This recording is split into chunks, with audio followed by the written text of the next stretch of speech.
John Sawat liked to note a paradox in the Buddhist teachings. That's that passage we chant every day. Rupa anatta, Vedana anatta, Sanya Sankhara, Vijnana anatta. The five aggregates are not self. And those aggregates cover a lot of territory. Our sense of the form of the body, as we feel it from within, our feelings, our perceptions, our mental constructs of the stories we tell ourselves, the analysis, comments we make on things. And then finally consciousness at the senses. These are the things from which we ordinarily assemble our sense of who we are and what's ours. And you hear the Buddha saying they're not self. Because as he said, when we cling to these things, we suffer. But then he also says, Kamma Sagomi, this is something else we chant often, I'm the owner of my actions.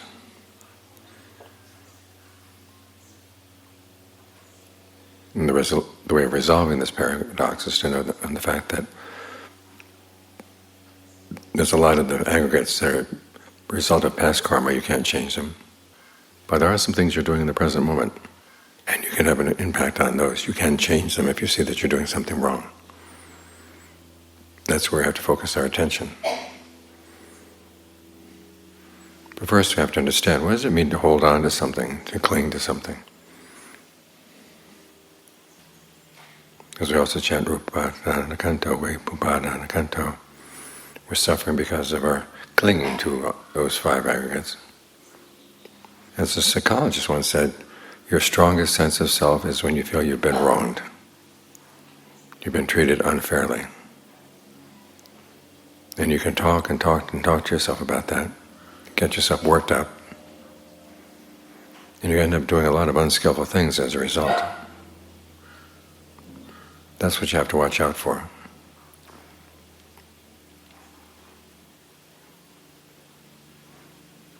Because you keep thinking, he did this, she did that, this and that, and you can go over that again and again.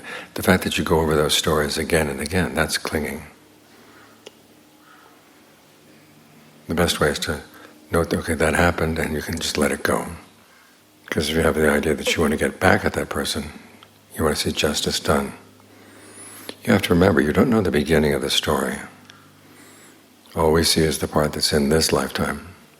But we don't know what happened in previous lifetimes, who did what to whom.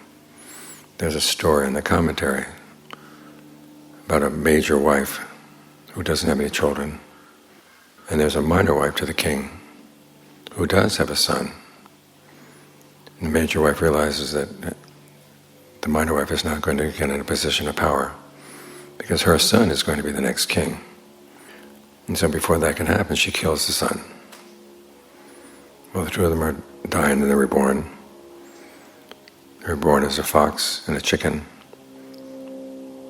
The minor wife is the fox, the major wife is the chicken. The chicken lays an egg and the fox comes and eats up the eggs. This goes back and forth for many, many lifetimes. Finally comes to the time of the Buddha, where this one demoness is chasing a woman as a child. And by this time the story has been going back and forth so many times you can't remember who's who. So the woman with the child comes running in for the protection of the Buddha. And he tells the two women the story. There are many previous lifetimes when they killed each other's children. He says, do you want to continue with this? Well, no. And that's how you let go of these things. Realizing that the way out of a situation like that is not to see your idea of justice done, but just to decide, okay, I'm not going to bear any more revenge. That's how you can put an end to the back and forth.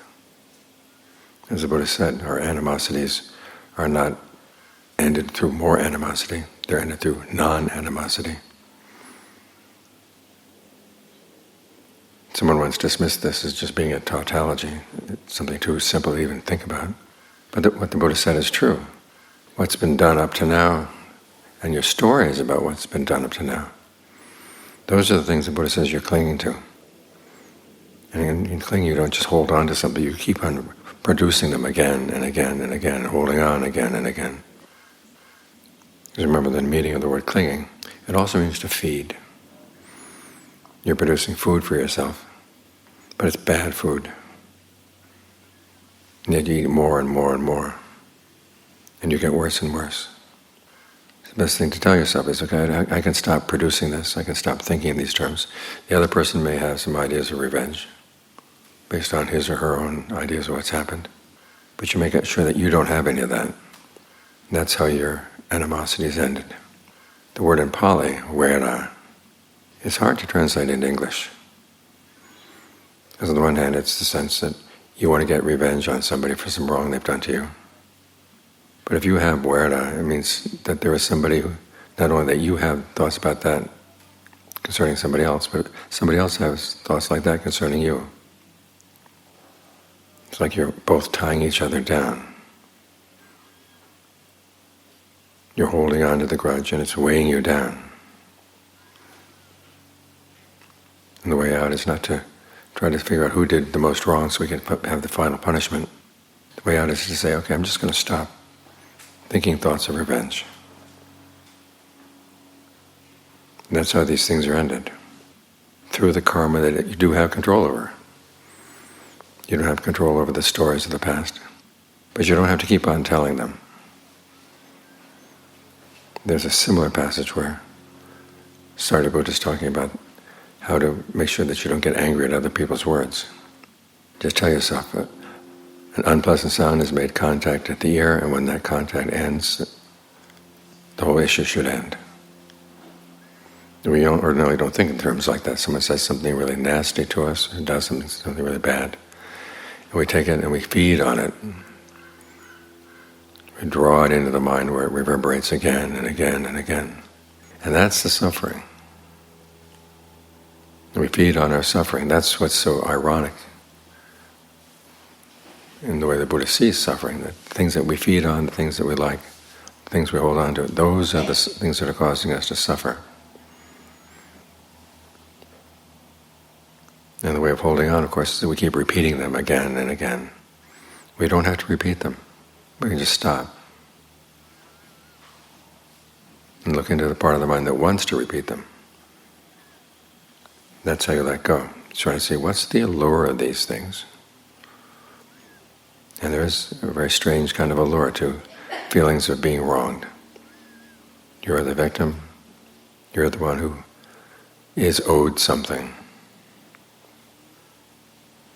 But if that leads you to do unskillful things, then the other person becomes someone to whom something is owed. And nothing's ever really resolved. See the drawbacks of this kind of thinking. This leads to more and more bad karma. When you can see that the drawbacks outweigh the allure, that's when you can have some dispassion for the whole thing. Decide I've had enough. Because that's what dispassion is. It's a sense of you've grown up. It was a bad game you were playing, and now you realize you don't have to play it anymore.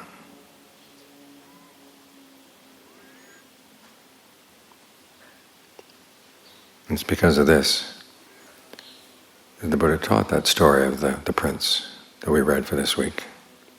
The prince whose parents had been killed by this one king. And so he vows revenge. And what he does is he works his way into the king's trust. First he plays the lute for the elephants in the king's stables, and then the king hears the sound of the lute, likes the sound, invites the young man in to play for him. Then he has him stay in the royal apartments to play the lute, and he makes himself useful in lots and lots of ways, to the point where the king really trusts him.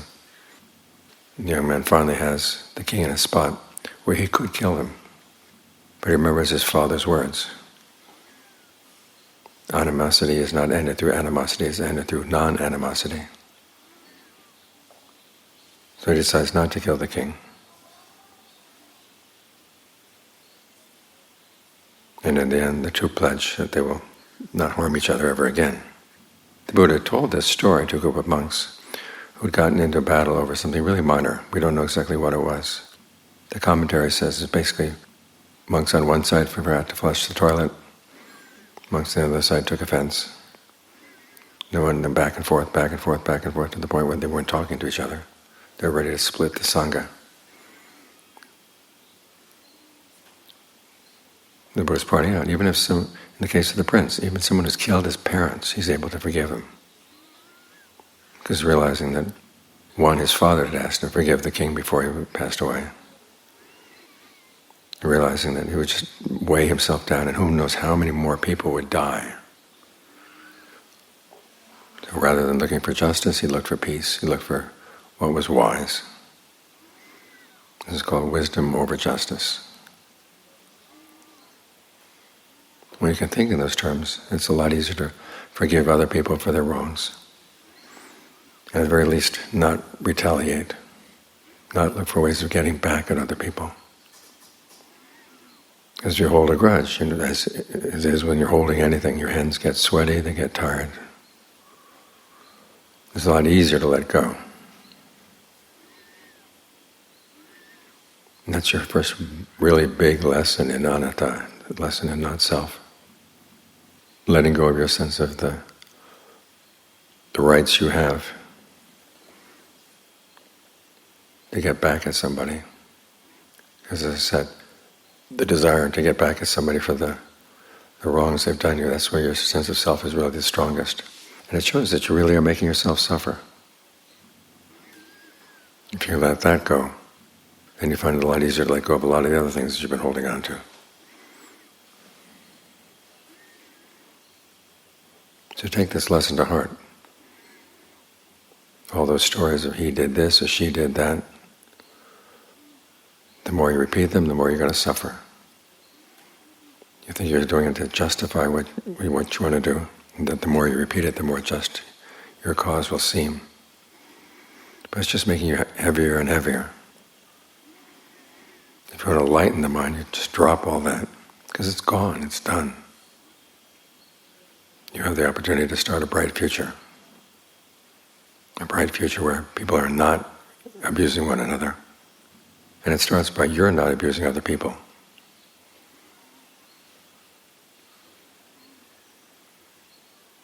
That's what the Buddha meant by saying that animosity is ended through non-animosity.